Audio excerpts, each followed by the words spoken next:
Om Swastiastu. Perkenalkan kami dari kelompok Porifera dan Cnidaria dengan nama kelompok. Esa Ayu Belina Chandra Ningtyas, nomor absen 6. Saya Gidani Karama Putra, nomor absen 9. Saya Gusti Agung Dananjaya Putra, absen 11. Nimade Ardelia Merme Dwi-Tania, nomor absen 36. Pandey Abi Navarona Gita, absen 40. Aditya Hari Nugraha, absen 41. Porifera atau spons atau bunga karang adalah organisme multiseluler yang mempunyai banyak pori sehingga air dapat melewatinya. Tubuh mereka terdiri dari mesohil yang diapit dua lapisan pipi sel.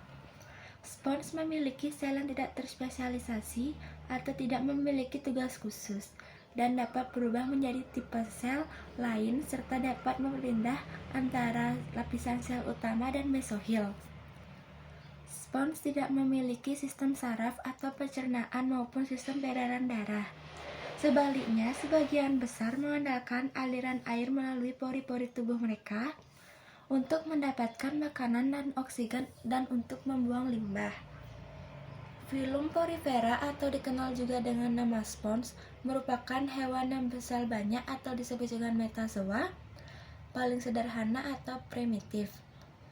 Dikatakan demikian karena kumpulan sel-selnya belum terorganisir dengan baik dan belum mempunyai organ maupun organ sejati. Walaupun Porifera tergolong hewan, namun kemampuan geraknya sangat kecil dan kehidupan bersifat menetap. Struktur tubuh Porifera. Pada dasarnya, dinding tubuh Porifera terdiri atas 3 lapisan, yaitu pinacocyte atau pinacoder, seperti epidermis, berfungsi untuk melindungi tubuh bagian dalam. Bagian sel pinacocyte dapat berkontraksi atau berkerut, sehingga seluruh tubuh hewan dapat sedikit membesar atau mengecil. Yang B, mesohil atau mesoglea, terdiri atas zat semacam agar gelatinous protein matrix, mengandung bahan tulang dan sel amebocyte. Choanocyte, yang melapisi rongga atrium atau spongosoel. Bentuk choanocyte agak lonjong, ujung yang satu melekat pada mesohil dan ujung yang lain berada di spongosoel, serta dilengkapi sebuah flagellum yang dikelilingi kelopak dari fibril. Getaran flagella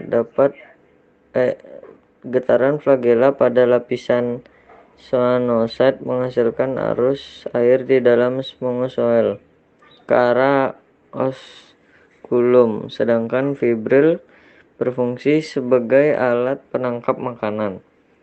Berdasarkan sistem aliran air, bukan secara taksonomi, bentuk tubuh Porifera dibagi menjadi 3 tipe, yaitu asconoid, syconoid, dan leuconoid. Pada permukaan tubuh terdapat lubang-lubang atau pori-pori yang merupakan lubang air masuk ke spongosol untuk akhirnya keluar melalui osculum. Tipe sel Porifera. Tubuh spons berongga dan disokong oleh mesohil. Zat mirip jeli yang tersusun dari kolagen. Mesohil mengandung sel yang disebut amebosit, yang memiliki berbagai fungsi seperti mengedarkan sari makanan dan oksigen, membuang partikel sisa metabolisme, dan membentuk sel reproduktif. Mesohil sendiri berada di antara 2 lapisan sel, yaitu pinakosit dan koanosit. Pinakosit berada di bagian luar dan berfungsi menutup tubuh bagian dalam. Sel-sel pinakosit berbentuk pipi dan rapat. Di antara pinakosit terdapat ostium atau pori-pori yang menjadi jalan masuknya air. Dalam sebagian besar spons, pori-pori ini tersusun dari sel tabung yang bernama porosit. Sedangkan koanosit berada di dalam. Bentuknya agak lonjong dan sel-selnya memiliki flagellum atau cambuk yang berfungsi mendorong air di dalam tubuh spons keluar. Kuanosit ini melapisi rongga dalam spons atau spongosol.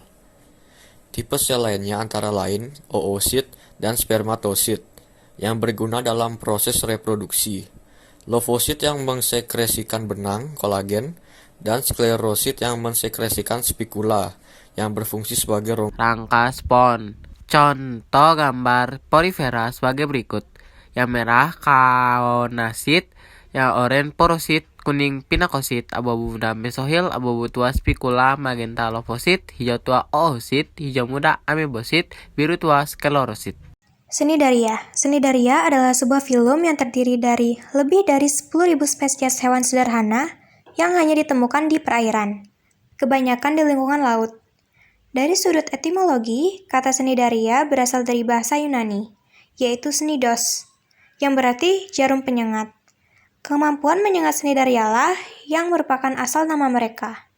Ciri khas Cnidaria adalah nidosit, yang merupakan sel terspesialisasi yang mereka pakai terutama untuk menangkap mangsa dan membela diri. Contoh gambar Cnidaria sebagai berikut. Sistem saraf dan indera. Cnidaria tidak punya otak atau sistem saraf pusat. Akan tetapi, mereka punya jaringan saraf yang terdiri dari neuron yang dapat merespon pada berbagai rangsangan. Cnidositnya memiliki silia yang dapat mendeteksi kontak fisik dan indera yang dapat mendeteksi zat kimia seperti bau. Kombinasi ini memungkinkan cnidosit menembak sasaran yang tepat. Cnidosit juga terangsang dan ikut menembak apabila cnidosit di dekatnya juga menembak. Ciri-ciri khas Cnidaria. Cnidaria membentuk film hewan yang lebih kompleks daripada spons, hampir sekompleks Ctenopora atau ubur-ubur sisir, dan kurang kompleks dibanding Bilateria, yang terdiri dari hampir semua hewan lain. Akan tetapi, Cnidaria dan Ctenopora lebih kompleks daripada spons, karena mereka memiliki sel-sel yang dihubungkan dalam jaringan. Cnidaria juga memiliki otot, sistem saraf, dan beberapa mempunyai organ indera, hal-hal yang tidak dimiliki spons. Cnidaria memiliki keunikan dari hewan lain, karena memiliki cnidosit yang dapat ditembakkan dan digunakan, terutama untuk menangkap mangsa, seperti spons dan Ctenopora. Cnidaria mempunyai dua lapisan sel utama yang mengapit lapisan tengah, yang mirip jeli yang disebut mesoglea pada Cnidaria. Hewan yang lebih kompleks memiliki 3 lapisan sel utama, dan tidak ada lapisan perantara mirip jeli. Oleh karena itu, Cnidaria dan Ctenopora disebut sebagai diploblastik bersama dengan Spons. Pada medusa, satu-satunya penopang tubuh adalah mesoglea. Polip seperti hidra dan kebanyakan anemon laut menutup mulutnya saat tidak makan. Dan air di dalam rongga tubuhnya berfungsi sebagai hidrostatik, mirip dengan balon yang diisi air. Polip lain, seperti tubularia, menggunakan tumpukan sel berisi air sebagai penopang. Koral menskreasikan rangka keluar atau disebut juga dengan exoskeleton dari kalsium karbonat. Lapisan sel utama. Yang pertama yaitu sel epitelium muskular. Tubuhnya membentuk bagian epitelium tetapi yang dasarnya meluas, membentuk serat-serat otot pada baris-baris sejajar. Yang kedua yaitu nidosit. Sel penyengat mirip harpun yang memberi nama film Cnidaria ini. Sel-sel ini berada di antara atau kadang di atas sel-sel otot. Yang ketiga yaitu sel saraf. Sel pengendara berada di antara atau kadangkala di atas sel-sel otot dan berkomunikasi melalui sinapsis, yaitu celah yang dilalui sinyal kimia, dengan sel saraf motor. Yang keempat yaitu sel interstisial, yang tak terspesialisasi dan dapat menggantikan sel-sel yang hilang atau rusak dengan berubah menjadi tipe yang sesuai. Cnidosit. Cnidosit adalah sel unik seperti harpun yang dimiliki Cnidaria dan terdiri dari 3 tipe. Yang pertama, nematosista, berfungsi menusuk dan menyuntikkan racun pada mangsanya. Yang kedua, spirosista, berbentuk benang yang berfungsi menjerat mangsa. Yang ketiga, ptikosista, digunakan untuk membangun tabung perlindungan bagi Cnidaria dari ordo Cnidaria atau lebih dikenal dengan anemon tabung. Ekologi dan hubungan dengan manusia. Mangsa Cnidaria beragam, dari plankton sampai hewan yang lebih besar dari mereka, seperti ikan dan arthropoda. Hal ini mungkin karena mereka mempunyai senjata cnidosid. Beberapa cnidaria bersifat parasit, beberapa bersimbiosis dengan alga fotosintetik atau menyerap nutrisi yang larut di air. Predator dari cnidaria antara lain siput laut yang dapat memangsa nematocysta ke tubuh mereka sebagai pertahanan diri, bintang laut dan ikan kepe-kepe yang dapat merusak koral, serta kura-kura yang memakan ubur-ubur. Beberapa juga melakukan hubungan simbiosis seperti anemon laut dan ikan badut. Sekian dari kelompok saya. Jika ada kesalahan kata, kami mohon maaf. Terima kasih. Om Santi Santi Santi Om.